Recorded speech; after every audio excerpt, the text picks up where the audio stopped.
Here's a quote from George Orwell in a famous essay on politics and the English language. A man may take a drink because he feels himself to be a failure, and then fail all the more completely because he drinks. It is rather the same thing that is happening to the English language. It becomes ugly and inaccurate because our thoughts are foolish. But the slovenliness of our language makes it easier for us to have foolish thoughts. Global warming, I think, fits this in many respects.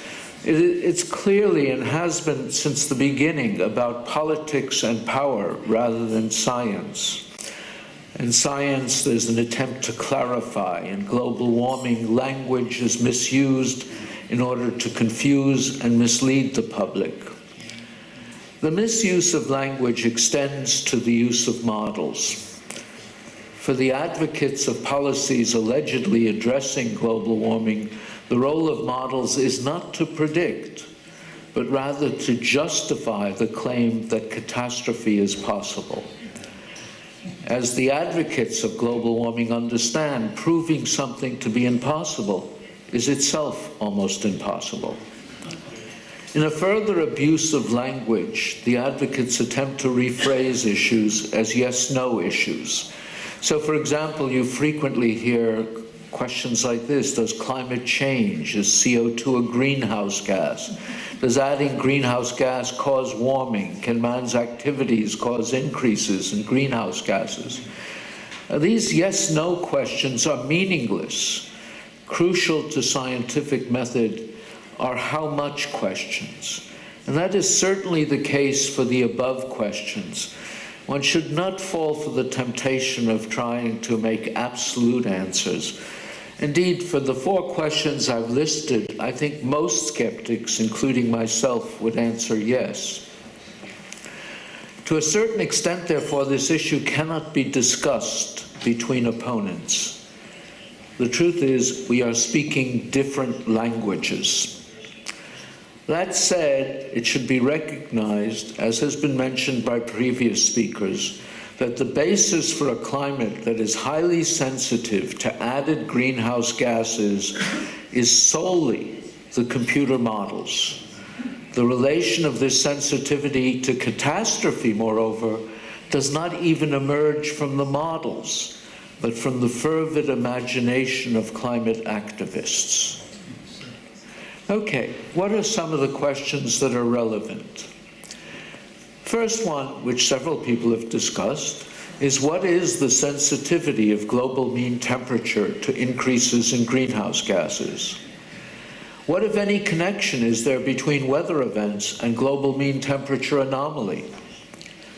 Is our understanding of the greenhouse effect adequate? How relevant is the simplistic notion of global mean radiative imbalance driving global mean temperature to actual climate change? This is something that's rarely asked.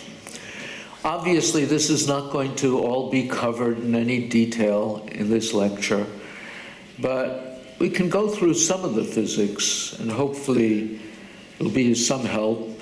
As always, I mean, this is I mention this often, this is a primitive field, and many of the issues here are issues where none of us have that great a grasp on. The business of the greenhouse effect and the role of greenhouse in the Earth's temperature, I heard earlier today questions about it and so on. I actually think it is fairly simple. I mean, you start out with a picture. Let's say you have no atmosphere, you have the sun, you have the Earth. The sun is radiating at about 6,000 degrees Kelvin, and the flux is decreasing as the square of the distance from the Earth. The cross-section of the Earth is just pi r Earth squared, and the Earth will be, without an atmosphere, emitting radiation as sigma T4 times its total area. And that'll balance the part that was intercepted from the sun. And if you calculate this equation, you actually get something very different from what people mention. You get 272 degrees. How come people argue that, this is only, what, 16 degrees less than 288? Why is it argued that it's much less? Well, all the arguments use a plausible value for the albedo, the reflection of light from the sun, from the earth. The only thing odd about that is most of the albedo comes from clouds, so it assumes an atmosphere with clouds but no atmosphere. Okay, so that gives you the 33 degrees difference. Let's see. It's this difference here that one speaks of as at the heart of the greenhouse effect.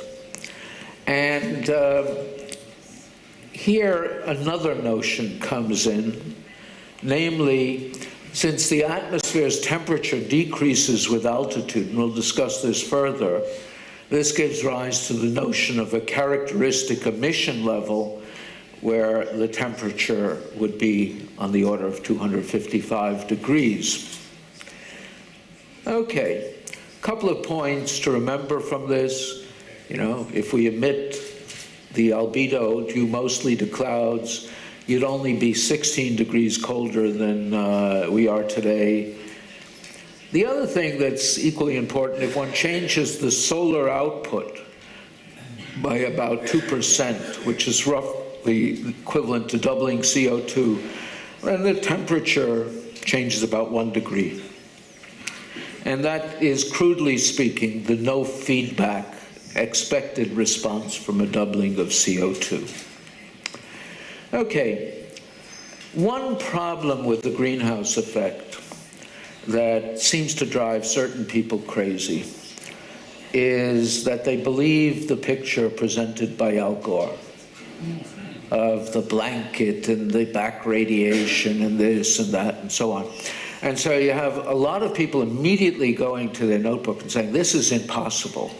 I have disproven the greenhouse effect. The truth is that isn't what the models use. It isn't what people really think. It's part of the fact that you're making up a story rather than telling what's happening. It's also, one attempt, which is really weird in science. You'll notice a lot of people say, this is a well-established effect. It was known to Fourier, it was known to Tyndall, it was known to Arrhenius, et cetera, et cetera. They don't mention that all of these people did it wrong and not the way it's done today. The crucial thing you have to remember for the actual, quote, greenhouse effect, let's not worry about semantics, is that the lower atmosphere, roughly between the tropopause, which varies with latitude, and the surface, really for this purpose should be viewed as a turbulently mixed layer. The turbulence in the tropics is the cumulonimbus towers. And in mid-latitudes, there are what are called baroclinic eddies, the cyclone waves, that transport heat along such sloping surfaces. They pretty much establish the structure of the temperature. It is due to this dynamics that the temperature is decreasing with height to the tropopause. In the tropics, it follows something called the moist adiabat, but for our purposes, it's roughly a decrease of 6.5 degrees per kilometer, and that is communicated to mid-latitudes by these eddies. There are obvious discrepancies in the Arctic where you have the inversion. In any event, the emission temperature of the Earth, 255 degrees Kelvin, can now be seen as the temperature of a characteristic emission layer, roughly about 5 kilometers above the surface and well within this turbulent slab. Now, for those of you who do radiative transfer, this is about 1 optical depth, crudely speaking, into the atmosphere. This is a schematic picture. I don't mean it to be precise. To have an emission level, you need greenhouse gases. That is, say, gases that absorb and emit in the infrared. The main such gas is CO2, is water vapor, but CO2, methane, etc., all contribute. In the absence of clouds, which happen also to be extremely powerful absorbers and emitters in the infrared, the characteristic emission level, as I said, will be 1 optical depth measured from space downward. You know, there's no question again. The optical properties of these gases vary with frequency or wavelength. 5 to 6 kilometers is a kind of average. When you add greenhouse gases to the atmosphere, you reach a unit optical depth at a higher level than you did before. And according to the fact that the temperature is decreasing with height, you're going to now be emitting from a temperature that is colder than the original level. This means that your outgoing infrared radiative flux, don't worry about balancing, it'll certainly be reduced. And as a result, the troposphere, which is a dynamically mixed layer, pretty much must warm as a whole, including the surface, while preserving its lapse rate. That is the rough picture of how it works.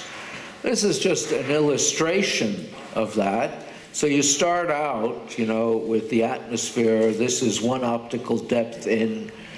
If you're in balance, you're never really in equilibrium, but let's say you start in equilibrium, then you'll have the net incoming solar radiation, the outgoing long-wave radiation. You add some greenhouse gas, tau equals 1 moves up. As a result, the outgoing long-wave radiation is less than this. And if you ask that the system return to some equilibrium, that would involve the whole system warming until this again equaled that. That's these 3 pictures. Radiative forcing, when the IPCC refers to it, refers to the imbalance in this panel B. The usual estimate from the IPCC is that a doubling of CO2 gives you about 3.5 watts per meter squared. I don't care if it's, you know, plus or minus a half. And as we saw before, that's about 2% of the incoming and outgoing values, and we changed the surface temperature about 1 degree centigrade. There's a problem with the characteristic emission level, which I should mention right off the bat. It's endemic. The infrared actually comes from a number of levels. The most obvious ones are the surface in the infrared window, the characteristic emission level for the gases, and then the infrared that emerges from the upper level cirrus clouds. The interesting thing is that both CO2 and clouds act to close the window for this. And where you have the clouds, these levels don't matter. That does change things a little bit, or more than a little bit, I should say. The upper level cirrus coverage is on the order of 35%. I mean, this is not negligible. These are very thin clouds. They're barely visible. Sometimes they're not visible. The typical altitude for these clouds is about 10 kilometers, where the temperature is about 223 degrees Kelvin. Once you consider this, the characteristic emission level away from these clouds is actually 268, which puts it much lower. There are a couple of things to note with the clouds. They also reflect shortwave radiation. This is something we mentioned, that the upper level cirrus often have substantial infrared opacity with little reflectivity. And when clouds are below the characteristic emission level for gases, they don't impact things much. It's only when they're above. Okay, calculations of radiative forcing to a doubling of CO2 tend to ignore the shielding effect of upper level cirrus clouds. This is worth noting. Let's for the moment consider that the radiative forcing we're talking about is 3 watts per meter squared. You know, the discussion, all the discussion we're having makes it sound as though we're talking about a big thing. We're talking about a little thing. We don't measure to this accuracy. Moreover, such small changes can be caused by many, many things. So, for example, when you're talking about upper level cirrus, which are very variable, a 10% change in their area or 500 meter change in altitude give you 3 watts per meter squared. And fluctuations of this magnitude and even larger are common. If the changes are caused by changes in surface temperature, they're feedbacks. But there are many things that can cause such changes. And as a result, most of them are not feedbacks. They're just noise in the system from this point of view. But they can all override this little change if you doubled CO2. I think ultimately, and I can't give you this at the moment, all these changes should be viewed as what I would call degrees of freedom, whereby a climate system can adjust to any sort of imbalance. In any event, let's continue with feedback. What does that mean? Well, we usually view the system as having a node. This is the system. It has a 0 feedback gain. You force it with certain radiative forcing, and you get out a temperature. And this is the 1 degree if this is the 3.5 watts per meter squared.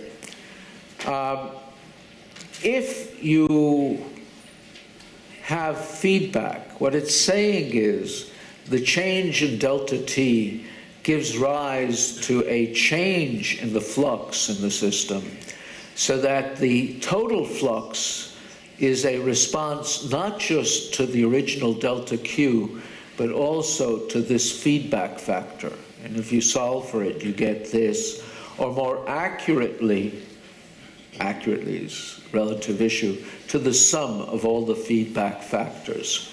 The thing to notice about this is the expression for delta T is singular. If the sum of the feedback factors equals 1, you are getting infinite response. Of course, that's not real. We know that, simple resonance gives you infinite response, but there's always any little thing will prevent it from being infinite.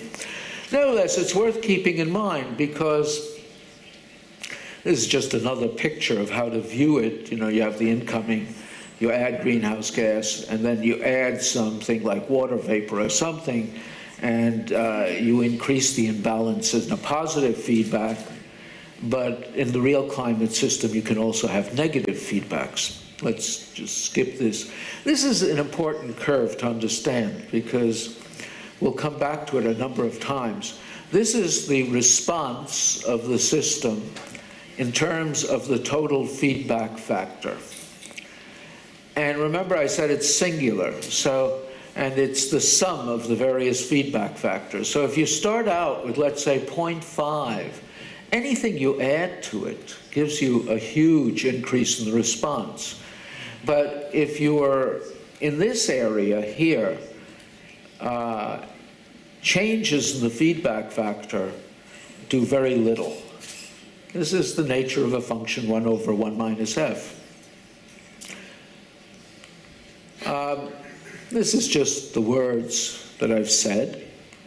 For positive feedbacks, small variations in the feedback lead to large changes in response. And for negative feedbacks, large variations in the feedback lead to only small changes in the response. Essentially, any degree of freedom that can provide 3 watts per meter squared is also large enough to provide feedback factors of plus or minus 1. That's why the range of uncertainty has remained so large over the years. In all current models, and this is important, there is something they call the water vapor feedback, which provides F equals 0.5. That is to say, it brings you to here. And as a result, any additional small feedbacks can lead to huge sensitivity. So for instance, with 0.5, it's 1 over 1 minus 0.5, gives you 2. That's fine. Then somebody adds 0.3 to that. That's even smaller than the water vapor feedback. You're suddenly at 5.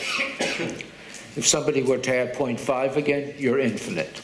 So that's the issue in the uncertainty.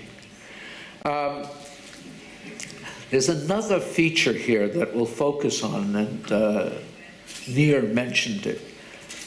A sensitivity can also be expressed as a ratio at the surface of flux to temperature change, okay?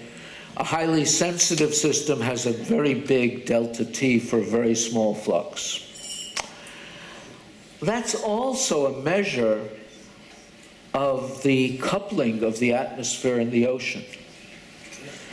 If you have a very small flux, no matter how big the delta T, you're still going to, by the first law of thermodynamics, have to use that flux to reach that delta T, so it'll take longer and longer and longer the more sensitive you are. And there are a lot of issues with this. We'll mention some of them. But one of the things that suggests a problem with the field, you all probably have heard of things like the Pacific Decadal Oscillation, the Atlantic Multidecadal. These are names, don't take the names literally, but they represent the fact that in the Earth's climate, there are fluctuations on long time scales, ranging from 10 to 60 and even longer times, that involve the interaction of the atmosphere and the ocean. This is best worked out for El Nino, ENSO, but the others also have that characteristic. No model gets those things in a reasonable manner. And so I've suggested that since they all involve interactions of the atmosphere and the ocean, why not rig a model? You can make a model that will be less sensitive, artificially, and see if those models do better on the Pacific Decadal Oscillation or on ENSO or any of these things. I have yet to find a modeling group that will try that. So, that's one of the unfortunate features. Now, in trying to assess the sensitivity, the natural thing to consider is that the temperature record itself should tell you something. This is not rigorously true, though I think the record is very suggestive. This figure you've seen already. Essentially, the IPCC, in arguing for attributing the warming that appears between about 1960 and 1997 to anthropogenic emissions, I should add, not greenhouse emissions, total emissions, including aerosols. We'll come back to that. Does not give you the observed warming. So they say, well, we're pretty sure that means since we can't think of anything else, it must be this. Everyone knows that's a stupid argument. And in particular, all sorts of things could be this. You've heard people suggest it might be a solar effect.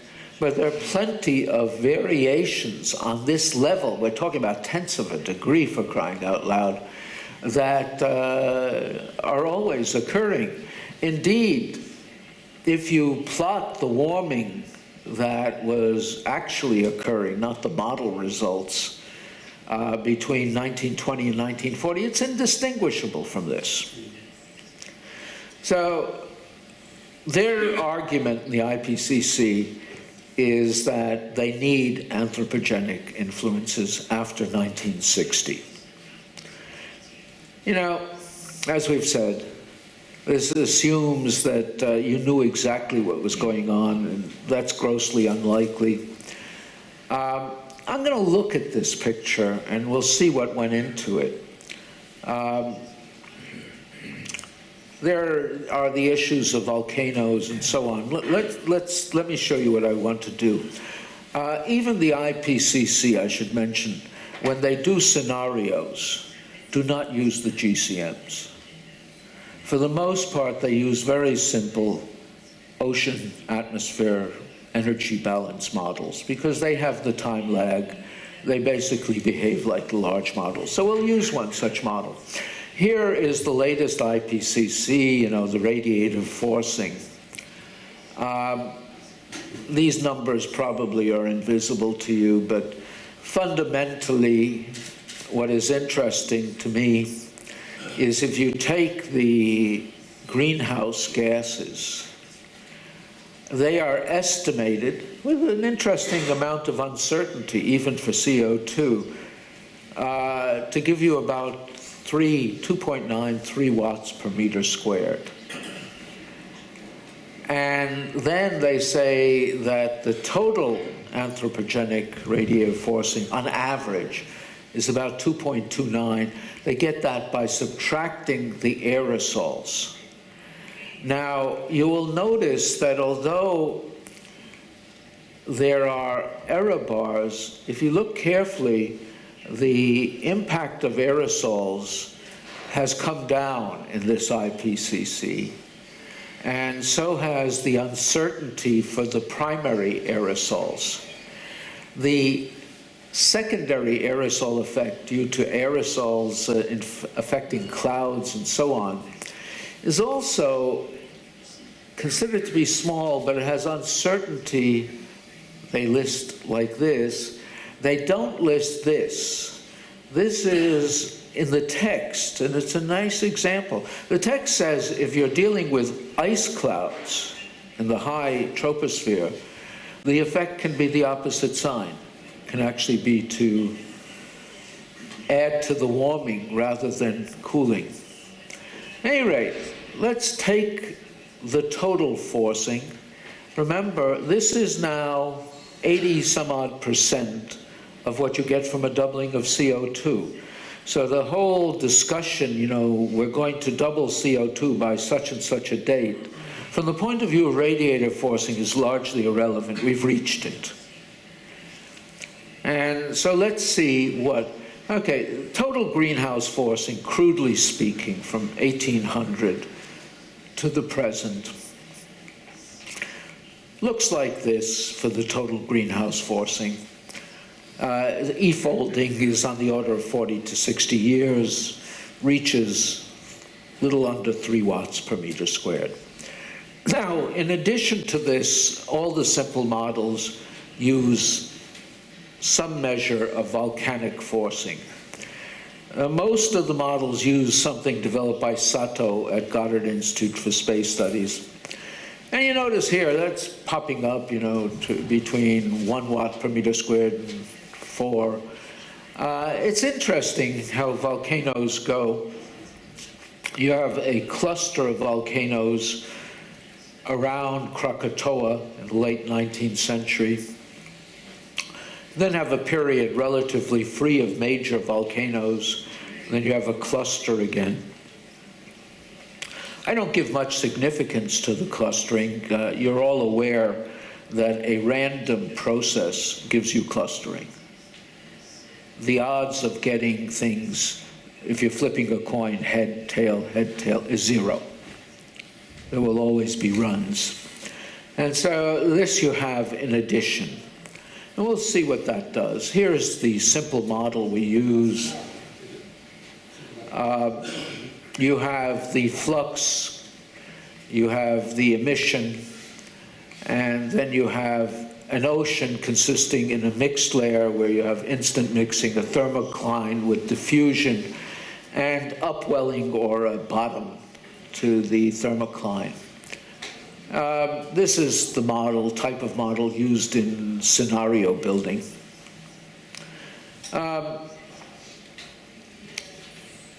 The forcing at the surface, you have to be careful. It's not radiative forcing. The only thing one is saying is the divergence of flux is zero. We're not saying the divergence of radiative flux is zero. So at the surface, it's mostly what is called latent heating, flux of water vapor, also flux of sensible heat or other components. It's the total that we're concerned with.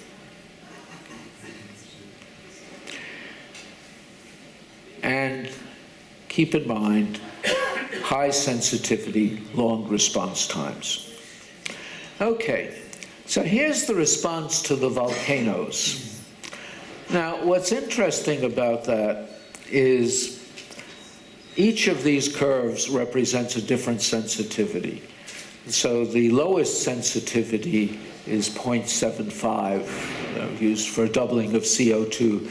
The highest is 5. That's the bottom curve here. The thing that's interesting about it is if you have low sensitivity, the volcanoes just appear as transient dips in temperature.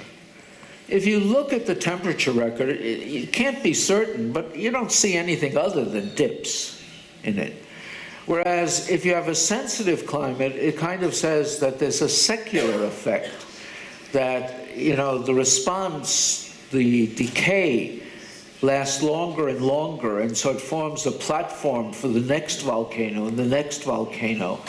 And so you're always building down. The interesting thing about it is if you have greater sensitivity than 3 degrees centigrade, the volcanoes give you a net cooling of about 1/3 of a degree already over the period you're looking at here. Okay, this is the response to just the greenhouse gases. And so essentially, you're seeing the range from 0.5 or so to about 2 point something for the 5 degrees centigrade. Now, of course, you're not seeing 5. You're only seeing half because it takes a long time. There is the delay due to the heat capacity of the simple ocean. Nevertheless, the actual change, if you assumed everything were due to the processes we've mentioned, is somewhere around here. So already these are much larger. If you add the greenhouse response to the volcanic response, you now reduce the difference between these because the volcanoes, for the high sensitivity, have also subtracted a great deal. But you're still way above what you expect here. Now, finally, all the models will end up agreeing with the observations. How do they do that? They do that by subtracting with aerosols, which they also call anthropogenic emissions, whatever they need to bring them into line. Well, with 0.75, you would need 0. Remember, we're accounting for all the temperature change by anthropogenic plus the volcanoes, which they include. By 1.5 degrees sensitivity, you already have to subtract 25% of 3. So you have around 0.7 watts per meter squared. Beyond this, you're having to subtract over half of 3. Remember, the IPCC best estimate for aerosols is 0.75. So essentially you're already getting to the point where you're pushing the limits of what people think aerosols can do. Bjorn Stevens at the Max Planck is currently suggesting, and the paper is in review, so he doesn't want to be overly certain about it. He's suggesting that it's terribly unlikely that aerosols currently provide more than a half watt per meter squared. And at that point, sensitivities in excess of 1.5 C are impossible unless natural internal variability is now used as the new fudge factor. You always have that. Remember what I said. For the people who are advocating global warming, the only thing they need is the possibility, not that they made a correct prediction. Okay. Now, the curious thing is, if you look at the data, there is no sign of the deep, prolonged response to volcanoes that would indicate high sensitivity. But there's a curious thing, and I won't stress it too much, but the Hadley Center does complain that in 2009, they still had a problem of the influence of Krakatoa from 1883. It wasn't strictly in temperature, but it's curious. Moreover, the thing we have discussed very little is natural internal variability. What I mean by that, and this is important, we're keeping on talking what controls the climate. This may be the wrong question. Climate will vary without any forcing at all. I hope you all understand that. You don't need the sun. You don't need increased greenhouse gases. You'll still get ENSO. You'll still get Pacific decadal oscillation. You'll still get Atlantic multi-decadal oscillations. And you'll still get ocean overturning due to the formation of deep water that can take 1,000 years or more. People attempted, Tung and Zhao, in a paper in the Proceedings of the National Academy of Sciences in 2013, to try and estimate how much of the warming was due to natural internal variability. And they came to the conclusion that it was at least half. If that is the case, then if one went back, you would have to subtract double this to get agreement, at which point you'd be out of the realm of possibility. In a normal world, where, and this one version or another of this graph has been shown already, here is what you get since 1975 from the tropospheric temperature changes. Here are all the IPCC models. They not only differ hugely from each other, admittedly over a small range, but they all practically are out of the range of the observations. At this meeting, but also a lot of other people, have made the point that with this spaghetti here, the model ensemble, to use the average of the model ensemble as the IPCC does, is absurd. If you were an engineer and you were confronted by this, even if you didn't understand the situation, you'd say, a few models are at least in range. How do they differ from all the other models? Let's throw away the other models and find out why they did so much worse. Instead, in the democratic processes of the UN, all models are equal.